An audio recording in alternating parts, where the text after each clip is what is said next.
ಟಿವಿಯ ವಿಶೇಷ ಸುದ್ದಿಗೆ ಸ್ವಾಗತ. ಬದಲಾವಣೆಯ ಗಾಳಿ ಈಗ ಕೇವಲ ನೆರೆಯ ತಮಿಳುನಾಡಿಗಷ್ಟೇ ಸೀಮಿತವಾಗಿಲ್ಲ.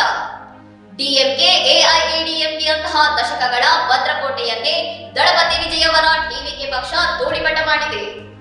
ನಿಂತ ನೀರಾಗಿದ್ದ ರಾಜಕೀಯದಲ್ಲಿ ಜನ ಹೊಸಾಲೆ ಸೃಷ್ಟಿಸಿದ್ದಾರೆ. ಹಾಗಾದ್ರೆ ಕರ್ನಾಟಕದ ಮಣ್ಣಿನಲ್ಲೇ ಅಂಥದ್ದೇ ಕ್ರಾಂತಿ ಸದ್ದಿಲ್ಲದೆ ಶುರುವಾಗಿದ್ಯಾ? ಸದ್ಯದ ನಮ್ಮ ರಾಜಕೀಯ ಸ್ಥಿತಿ ಯಾವ ಹಂತದಲ್ಲಿದೆ? ಈ ಬಗ್ಗೆ ಒಂದು ವಿಶೇಷ ವರದಿ.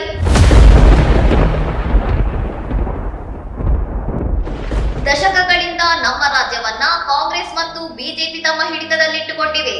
ಅಧಿಕಾರಕ್ಕಾಗಿ ಜೆಡಿಎಸ್ ಜೊತೆಗಿನ ಮೈತ್ರಿ ಆಟವನ್ನ ನಾವು ನೋಡುತ್ತಲೇ ಬಂದಿದ್ದೇವೆ.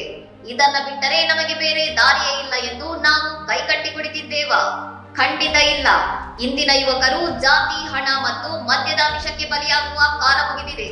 ನಾಡಿನ ಹಿತಕ್ಕಾಗಿ ನಮಗೊಬ್ಬ ಪ್ರಾಮಾಣಿಕ ನಾಯಕ ಬೇಕು ಅನ್ನೋ ಚರ್ಚೆ ಇಂದು ಮನೆ ಮನೆಯಲ್ಲೂ ಶುರುವಾಗಿದೆ.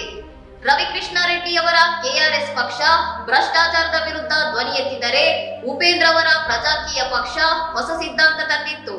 ಆದರೆ ಇತ್ತೀಚೆಗೆ ಈ ಧ್ವನಿಗಳು ಯಾಕೋ ಕ್ಷೀಣಿಸಿದಂತೆ ಭಾಸವಾಗುತ್ತಿದೆ. ಇಂತಹ ಹೊತ್ತಿನಲ್ಲೇ ಸಂಚಲನ ಮೂಡಿಸುತ್ತಿರುವುದು ದಿ ಸ್ಯಾಫ್ರನ್ ಫ್ರಂಟ್. ಇದು ಕೇವಲ ಒಂದು ರಾಜಕೀಯ ಪಕ್ಷವಲ್ಲ, ಇದೊಂದು ಜಾಗೃತ ಹಿಂದೂ ಶಕ್ತಿ. ವಿನಾಯಕ ದಾಮೋದರ್ ಸಾವರ್ಕರ್ ಅವರ ತತ್ವ ಮತ್ತು ಆದರ್ಶಗಳನ್ನೇ ಉಸಿರಾಗಿಸಿಕೊಂಡಿರುವ ಈ ಪಕ್ಷ ರಾಷ್ಟ್ರ ಪ್ರೇಮದ ನೈಜ ಕಿಚ್ಚನ್ನ ಹಚ್ಚುತ್ತಿದೆ. ಸಾವರ್ಕರ್ ಕಂಡ ಬಲಿಷ್ಠ ಭಾರತದ ಕನಸನ್ನ ನನಸು ಮಾಡಲು ದಿ ಸ್ಯಾಫ್ರನ್ ಫ್ರಂಟ್ ರಾಷ್ಟ್ರೀಯ ಅಧ್ಯಕ್ಷರಾದ ರಾಜೇಶ್ ಪವಿತ್ರನ್ ಅವರ ನೇತೃತ್ವದಲ್ಲಿ ಕೇಸರಿ ಪಡೆ ಕಂಕಣಬದ್ಧವಾಗಿ ನಿಂತಿದೆ.